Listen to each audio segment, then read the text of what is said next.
நிகழ்வை பார்த்து கொண்டிருக்கும் அனைவருக்கும் எனது வணக்கம்.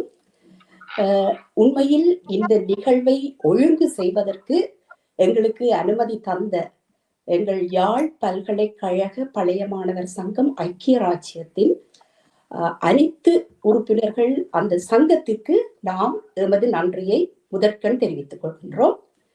அடுத்து இந்த நிகழ்வை தங்கள் ஊடகத்தின் ஊடாக எங்களுக்கு ஏற்பாடு செய்து தந்திருக்கும் புலக்கண் குழுமத்திற்கு, குறிப்பாக திரு சதீஷ், திருமதி கீர்த்தி சதீஷ், இவர்கள் இருவரும் இந்த புலத்தில் மிக நல்ல வேலைகளை செய்து கொண்டிருக்கின்றார்கள். பணிகளை, அதாவது தன்னார்வ தொண்டுகளை செய்து கொண்டிருக்கின்றார்கள். அவர்கள் தங்கள் நேரத்தை மிகவும் மிகவும் கூடுதலாக எங்கள் குமுகாயத்திற்கு செலவு பண்ணி கொண்டிருக்கின்றார்கள். அவர்களுக்கு எங்கள் நன்றி எப்பொழுதும் உண்டு.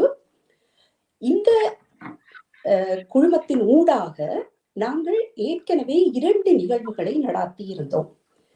ஒன்று பெண்களுக்கான நிகழ்வு, அடுத்து புலம்பெயர் நாட்டில் தமிழ் மொழியின் நிலையும் மேம்படுத்தலும்.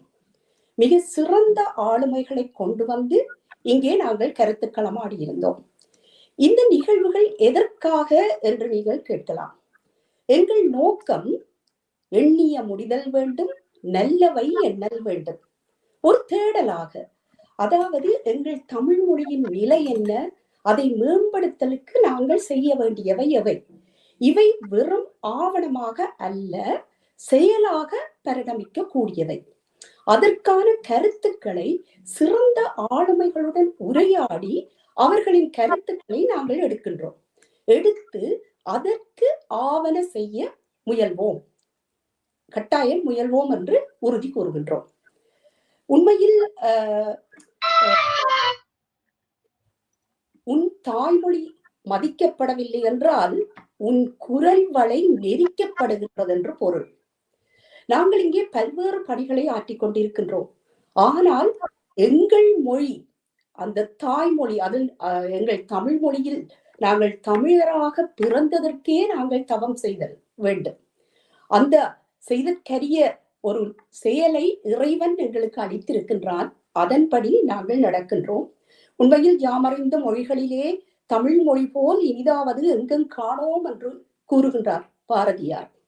அந்த மொழி எந்த நிலையில் இருக்கின்றது? புலம்பெயர் நாடுகளில் நாங்கள் கதைத்திருந்தோம். உண்மையில் தாயகத்தில் தமிழ் மொழியின் நிலையும் மேம்படுத்தலும் என்ற தலைப்பு தேவையா என்று பலர் கேட்டிருந்தார்கள்.